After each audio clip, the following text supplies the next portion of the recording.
જય શ્રી કૃષ્ણ, જય સોનલમાં. કેમ છો બધા? સ્વાગત છે તમારું મારા નવા વ્લોગમાં. હું છે મંતવ્ય રમવા આવ્યો. સુમિતભાઈનું ચેન કઢી ગયું. બધા કડી કાઢે એને આવડે કડી કાઢતા. જય રીવા રમવા આવી, મંતવ્ય બે બિનભાઈ રમવા આવ્યા. અમારા સબસ્ક્રાઈબર છે કે લાઈક કરી દેજો બધા. અને હું તું કહેતી હતી હા હું તું કહેતી હતી 100 ક્યાં કરી દેજો એમ. તારું શું કેવું છે મંતવ્ય? હા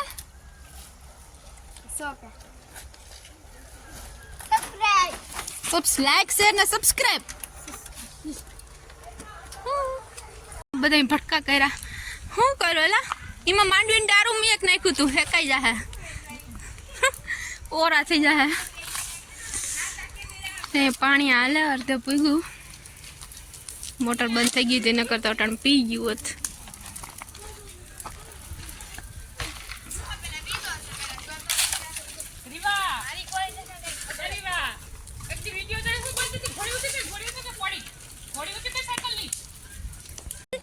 સુમિત બે હેરખા છે, બે ને એક લઈને બે ને લેવું જ પડે.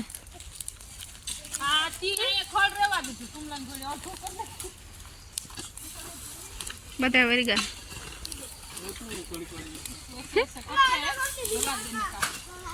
એ વેલોય બરી જાય હવે. બસ આ બે પાવડો લઈને જાય માં.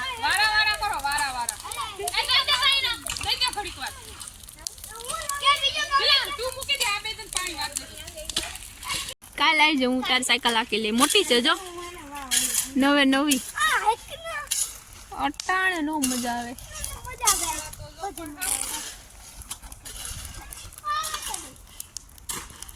જોતા કામ ઢાતો જો. The next day. જો હવે થોડુંક રી માંડવી હેઠે નહીં તો વાવલીને ચોકી કરી નાખું. બાકી ધૂળના ઢગલા ભરવાના રહ્યા, વીણવાના છે ને ભરવાના છે. પવન નથી વટાણે.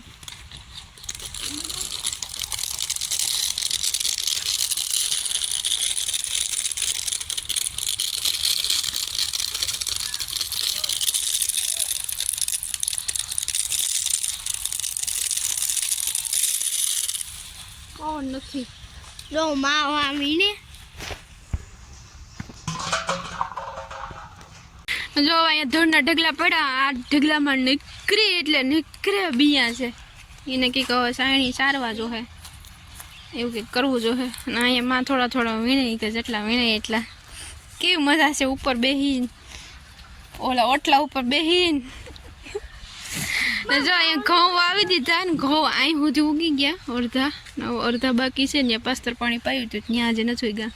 આમ દવાઈ છટાઈ ગઈ ખડની ને એવી બધી. ને અડધા ઉગી ગયા. આ ફેર કંઈક નવીન ઢોયરા ને વીણ. હવે આ ફેર કંઈક નવીન એક હૈરું વાળા વાયવાને તો હર પાડીને વાયવા પારવા દેખાય. ભલે પર આમ ઘાટા ઘાટા દેખાતા હોય. હજી મોટા થાય જ નહીં, ઘાટા થઈ જાય. એવું બધું કામ હાલે. હવે ઢગલિયું થોડુંક કાંધું પડ્યું એ વીણવાનું છે ને. બાકી આ ધૂળનો ઢગલો વીણવાનું છે ને. અહીંયા મેં થોડીક વાવલી હવે હમી કરી લઉં. કામ ખૂટતું જ નથી. હજી આ કંતાનમાં કાંધું થોડુંક પડ્યું. બસ કામ હાલે. હવે મોસમનું ધીમે ધીમે કંઈ પૂરો થાય. હવે હજી અઠવાડિયું થઈ જાય. 5:15 વાગી ગયા અને ભૂખ લાગી હતી તો નાસ્તો કરી લીધો બિસ્કિટનો. અને કામ તો હજી હાઈલ જ કરશે. જો થોડીક માંડવી અહીં નાખી ખૂણામાં. આ બીજા ખેતરની છે દેવવાવની સાફ કરીને. વા થોડુંક હવે રહી ગયું સાફ કરવાનું. અને એ બધી અહીંયા સાફ કરીને નાખી દીધી. ને ભીલો પંપે અહીં મૂકી ગયો. દવા છટતો તો હજી થોડાકમાં બાકી છે એમાં દવા છાંટવાની. તો કે મસ્ત ઘઉં ગઈ ગયા. બહુ દેખાય નહીં એમાં. હજી 1-2 દી જાય ને એટલે દેખાય. એમાં નહીં દેખાય. બધા એમાં ઘઉં હોવાઈ ગયા. ટાણ લીલું લીલું છ 5-7 દી જાય ને એટલે આખામાં લીલું લીલું. ગમે ત્યાં તમે નજર કરશો બધામાં લીલું લીલું એવું મસ્ત નટાણ. હવા પાંચ થયા ને તો એ દિયામાં આથમો જેવો થઈ ગયો. ને હમણાં 2 દી થયા તો એવું હવા અંતિ જેવું જ હોય. કંઈ તડકો તો નીકળતો જ નથી. ઠંડી એ લાગે ને ગરમી થાય. બપોરે તો ગરમી બહુ હોય. ને હવે તો વહેલી હાંજ પડી જાય. હજુ અહીં થોડાક ધાણા મેથી વાવ્યા, એક દી હમું કરીને મેં વાવી દીધા, એ કે તો ઉગતા થાય એમ. અહીં એટલામાં મેથી વાવી ને ધાણા વાવ્યા, ત્યાં થોડા થોડા ઉગ્યા કોક.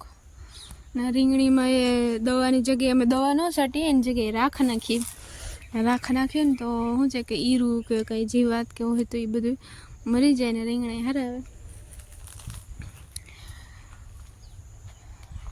ધાણા મેથી થઈ જાય એટલે પછી થોડાક દીમાં મેથી તો થઈ જ જાય. ઓલા ભાઈ જો બેઠો જે સુમિત દેખા હે નહીં, અહીંયા બેઠો. હમણાં તો કંઈ વિડીયો બનાવવાનો ટાઈમ નહોતો મળતો, કારણ કે હમણાં તો આ માંડવીની મોસમમાં જતા એમ થાય કે હવે ઝટ પૂરી થઈ જાય તો સારું, કારણ કે હાસોમાં જતા મેથી હતો ને એમાં પછી પાછળ બધું હાલ્યા કર્યું. અને 3 દી ત્યાં તો મજૂરી આવતા હતા, તો હવે આજને રજા આપી, થોડું ઘણું છે તે તો હું કરી લઈ જ્યારે ટાઈમ મળશે તો. ને વિડીયો બનાવવાનો કંઈ ટાઈમ મળતો નહોતો, તો બસ આજે થોડોક વિડીયો બનાવ્યો. તો ગમ્યો હોય તો લાઈક કરી દેજો, શેર કરી દેજો અને કમેન્ટ કરજો, અને ચેનલમાં ન હોય તો સબસ્ક્રાઈબ કરજો. મળશું પાછા નેક્સ્ટ વ્લોગમાં, ત્યાં સુધી આવજો, બાય.